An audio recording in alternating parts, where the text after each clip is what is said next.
comecei a investir lá em 2012 na caderneta de poupança do Banco Itaú, o banco onde eu tinha conta ali. Na época, os bancos de investimentos eles não eram tão acessíveis como são hoje, né? Mas a questão é que desde os meus primeiros salários eu já me preocupava em poupar o percentual, né? E eu simplesmente tirava da conta corrente e jogava na conta poupança, né? E mês a mês eu ia colocando aquilo ali. Quem acompanha o canal aqui há mais tempo sabe que eu gosto de aplicativos de finanças pessoais e a caderneta de poupança ela rende mensalmente, né? Então todo mês o saldo da poupança aumentava um pouquinho, eu ia lá no meu aplicativo de finanças pessoais e ajustava o saldo, né? Botava o rendimento ali, às vezes 10, 20, 30, 40 reais, que era do montante que eu tinha ali.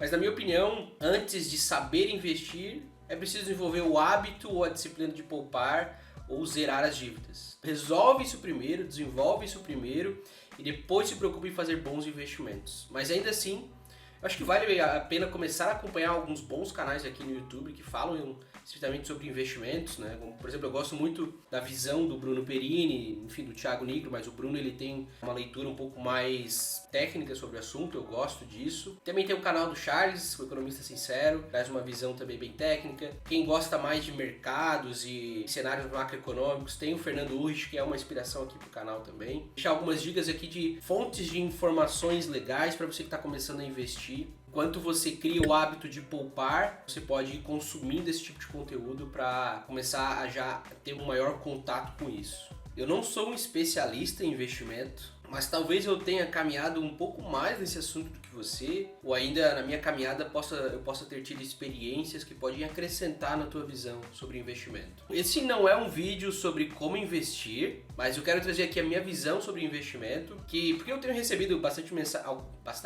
algumas mensagens no meu Instagram e alguns comentários aqui no YouTube. Eu resolvi compilar minha visão sobre investimentos hoje e ao final do vídeo eu vou comentar aqui o que eu tenho feito com os meus investimentos. Então assiste esse vídeo até o final e deixa comentário se isso agregou ou não alguma coisa na tua caminhada, nessa tua busca por investir melhor ou aprender mais sobre investimentos. E além desses canais que eu falei, ou desses influenciadores, ou enfim, produtores de conteúdo que falam sobre investimento, né? Existem muitos outros e uma avalanche aí de profissionais muito bons que falam, que trazem conteúdo sobre investimentos aqui no YouTube, né, e na internet em geral. Quando eu comecei a investir um pouco mais tarde, lá em 2017, que eu comecei a entender um pouco mais, acho que também começou a internet ter mais conteúdo sobre o mercado financeiro. Comecei a me interessar muito pelo mercado em geral, né? E eu cogitei até a carreira de assessor de investimentos, mas eu não passei na prova da Ancor. Eu até entendi isso como uma direção de Deus, porque eu fiz a prova 3 vezes e tem umas questões mais complexas de derivativos e tudo mais. E eu acertava tudo, eu batia a média e eu sempre errava uma questão de lavagem de dinheiro. Então, beleza, vou deixar isso só para depois e tal. Hoje não me vejo mais como assessor de investimentos, mas estudar para a prova da Ancor deu um conhecimento bem legal e bem profundo sobre mercado financeiro, ações e tudo mais. Eu ainda lembro que a minha primeira aplicação em ação, né, ou em renda variável, foi dia antes de estourar a greve dos caminhoneiros lá em 2018. Tinha comprado alguns lotes de XP LG11 que despencou dias depois que eu comprei, mas enfim, isso mostrou um pouco da minha aptidão a risco, da forma como eu encaro volatilidade, buscando pequenas experiências ali para entender um pouco mais o mercado. A visão que eu tenho hoje de ter me aprofundado muito no mercado financeiro, né, até pensado em trabalhar no mercado financeiro, e ainda assim por eu gostar muito de ser a minha profissão, na verdade, lidar com balanço de empresas, DRE e olhar sob uma perspectiva financeira os negócios e os mercados, hoje eu não faço a gestão ativa dos meus investimentos. Então se tu às vezes já não tem tanta aptidão para lidar com a informação financeira, isso evidentemente é uma coisa chata, né? E normalmente é isso que as pessoas acham, né? Uma coisa chata. Talvez fazer a gestão ativa dos teus investimentos possa não ser o melhor caminho. E o que eu quero dizer com isso? Há um tempo atrás eu me deparei com uma analogia do Felipe Miranda,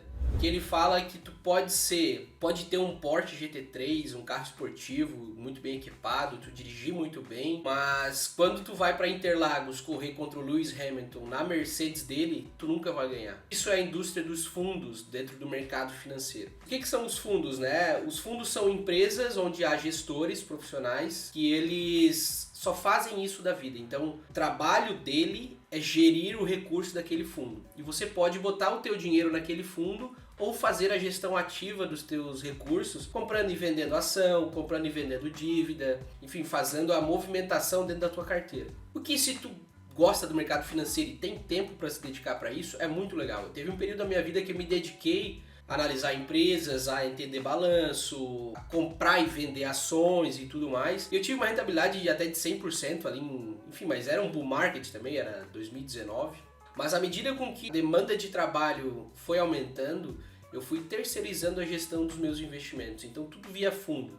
Hoje eu faço tudo via fundo, basicamente. Falando de mercado financeiro, né? Então essa analogia do Felipe Miranda é muito boa porque por mais que tu entenda muito de finanças, entenda muito de mercado financeiro, mas não é a tua profissão, dificilmente tu vai conseguir um resultado melhor do que o gestor de um fundo de ações, o gestor de fundo de investimento em dívida, enfim, crédito privado, crédito público e tudo mais. O gestor do fundo pode fazer besteira? Com certeza. Mas na minha visão, ele vai acertar mais do que eu na gestão dos investimentos. Aí, por consequência disso, tu vai deixar um percentual dos teus investimentos ali com ele, né? Uma taxa de performance e um custo de administração, a taxa de administração, para ele fazer esse trabalho de cuidar do teu dinheiro por ti. E eu até lembro que quando a XP foi adquirida, né, pelo Itaú, o Guilherme Benchimol, o fundador e atual CEO na época da companhia, escreveu uma carta aos sócios deles, né? Quando houve essa transação, os sócios botaram muito dinheiro no bolso. Eles venderam uma parte da empresa, aí parte desse dinheiro entrou no bolso deles, né, do Guilherme e dos sócios dele naquela época.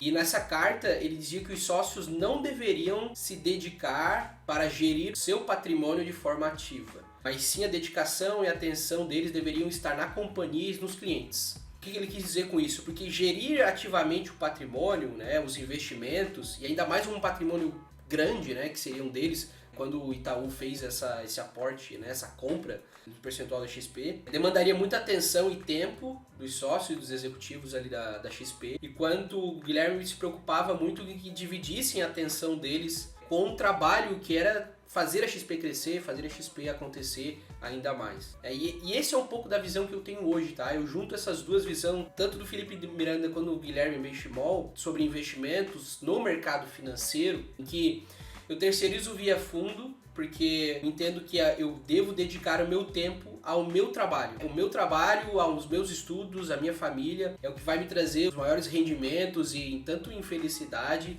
quanto em retorno financeiro, evidentemente. Principalmente olhando para o meu momento de vida, né? Hoje tenho 29 anos. No meu caso, não vejo que fazer uma gestão ativa dos meus investimentos, ou seja, comprar, vender ação, comprar e vender dívida e tal, apesar de eu entender muito, seja um bom investimento do meu tempo. Então eu aceito às vezes uma rentabilidade um pouco menor, mas ainda assim dentro do que é confortável para mim, né? Por exemplo, dentro dos meus investimentos tenho até investimento em criptomoedas e tal, né? Tem uma certa diversificação, mas a grande maioria é via fundos, por eu ter essa visão. No passado eu já tive uma visão diferente de gostar de fazer a gestão ativa. Como eu falei, o tempo e o trabalho me exigem mais dedicação, e a minha família, do que eu não tenho tanto interesse hoje em dia em fazer a gestão ativa dos meus investimentos. Mas falando sobre mercado financeiro e encerrando um pouco esse tema, quando a gente fala de investimento no mercado financeiro, você tem que entender a seguinte situação. Tudo que é renda fixa, você está emprestando dinheiro para alguém, seja para um banco,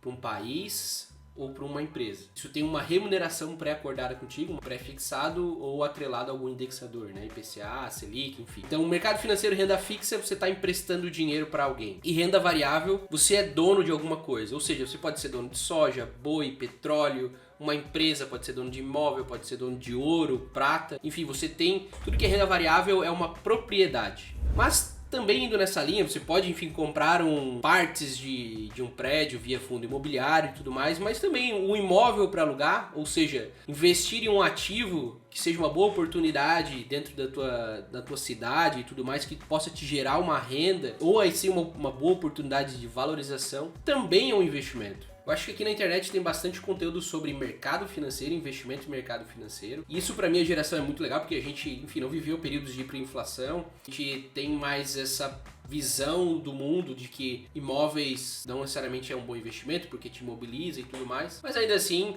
uma boa oportunidade de compra de um imóvel pode ser interessante, seja para alugar ou visando uma valorização. Uma coisa em que nos últimos anos tem sido os meus maiores percentuais de investimentos é em educação. seja na compra de curso ou participação, ou investimento de tempo em educação. Eu acho que isso que traz um excelente retorno, principalmente em qualidade de vida e em retorno financeiro mesmo também. Por exemplo, eu só sou tecnólogo em processos gerenciais pela Unisul, acho que eu já comentei no vídeo passado aqui, mas todo o meu tempo de compra de curso, investimento em fazer esses cursos e tal, e estudos por conta própria, para mim esses são investimentos que hoje fazem a minha hora valer muito mais. Tanto é que as pessoas me contratam como conselheiro para estar atuando nas empresas deles. Então, educação, na minha opinião, ainda assim, é um investimento que traz muito retorno. Outro tipo de investimento que tu pode fazer, né, indo na linha até da renda variável, é a compra de participação em empresas de capital fechada. Ou seja, no Brasil é um mercado já desenvolvido, mas Estados Unidos e Europa é bem mais, que é a participação de empresas nascentes, né, ou venture capital, portando esse termo do inglês, que nada mais é do que tens um amigo ou um familiar que tem uma boa ideia, tu vai lá e empresta um dinheiro para ele, né, compra um percentual da empresa dele ou faz um contrato de mútuo, alguma situação assim, e você participa dessa empresa, né, e lá na frente essa empresa pode se tornar um ativo de muito valor. Porém, esse tipo de investimento ele deve ser alocado com um percentual muito pequeno do teu patrimônio, porque é um investimento de muito risco. A possibilidade de retorno é muito grande, consequentemente o risco é muito alto. Por isso se chama Venture Capital, né? Ou em português o capital aventureiro. É uma aventura que você vai fazer com o seu dinheiro ali e aquilo pode dar muito certo ou muito errado. Mas ainda assim é uma forma de investir. Pra ser bem sincero, essa forma é a forma que mais me deu rendimentos até hoje na minha vida, né? Enfim, entendo de mercado financeiro e tal, estudo bastante, mas eu já vendi 3 empresas, então comprar, arrumar, participar e depois vender foi o que me trouxe mais retorno até hoje. E até o exemplo da última, né, o que eu comprei participação da empresa de uns amigos, umas pessoas que eu via muito potencial e eu acertei nisso, né, me geraram um retorno mais de 250% em menos de 2 anos praticamente, fora os dividendos e salários que isso aconteceu ao longo dos anos. Então, esse investimento em empresas onde eu peguei o meu conhecimento e apliquei junto com eles ali, né, além do meu recurso, meu conhecimento, o que eu investi em educação, aquilo ali, tudo potencializou muito meu investimento de tempo e dinheiro naquelas empresas. E se essa forma de investir te interessou e você quer entender mais sobre Venture Capital e como você poderia atuar com Venture Capital, ali às vezes com capital seed, ou sendo conselheiro numa empresa, ou ajudando empresas ao redor de ti e negociando alguma participação, deixa aqui nos comentários em que eu posso construir um vídeo para transferir um pouco mais dessa experiência que eu tenho com esse tipo de investimento. Mas outra forma de investir também são em projetos, né? Por exemplo, esse canal no YouTube é um projeto e dentro da nossa planilha financeira aqui, né, dentro da nossa visão financeira da nossa família, todo o custo que eu tenho com esse canal ele tá na área de investimento, né? Tô botando tempo e recurso financeiro hoje nesse canal para que no futuro isso possa me trazer algum tipo de renda, né? De novo, é um investimento que tem um alto risco, né? A chance disso dar errado ela é alta, mas enfim, como é um alto risco, eu sou novo, eu estou disposto a correr esse risco pelos retornos que esse canal pode me dar, por exemplo. Então, outros tipos de investimentos boas oportunidades de imóveis, por exemplo, ou até carro, enfim, algum tipo de negociação que seja uma boa oportunidade, em que há um descasamento entre o que o cara quer tá pedindo e quanto o mercado poderia pagar por aquele ativo, por aquele bem, enfim. Educação traz excelentes retornos. Participação em negócio de capital fechado, né, onde tu pega a tua inteligência e aplica naquele negócio, ou pega o teu recurso e a tua inteligência aplica naquele negócio e te traz bons retornos, mas lembrando, isso tem muito risco envolvido, muito mais risco do que investir numa empresa na Bolsa de Valores, por exemplo, porque as empresas que estão na Bolsa de Valores, elas já são gigantes, né, e em certa medida, né, como no Brasil o mercado de ação ele ainda é pequeno, todas as empresas são dominantes no mercado, né, ou têm grande influência no mercado em que elas atuam. Ou ainda assim investir em outros projetos que podem se tornar fontes de renda ou se valorizar no futuro. Como por exemplo esse canal no YouTube.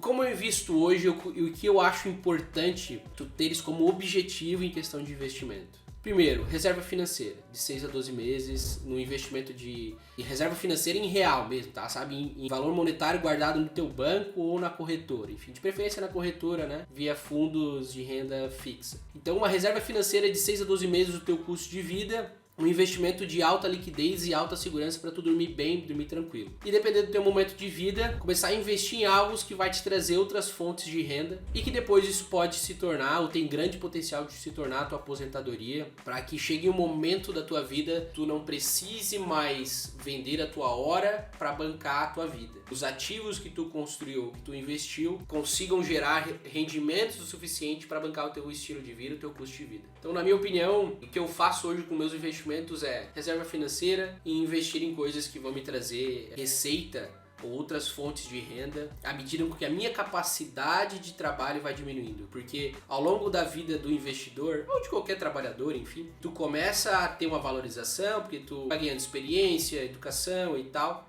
passa um período produzindo, mas o normal é que a tua produtividade chega a um ponto que ela diminua. E se tu, por exemplo, vende hora como um médico e tu não pensa nisso, tu não pensa em outras formas de renda, ou tu não tem uma reserva financeira, se tu não tem uma reserva financeira, o mês que tu não trabalhar, ou os meses que tu for viajar e fizer menos plantões, já vai ter uma queda na tua receita.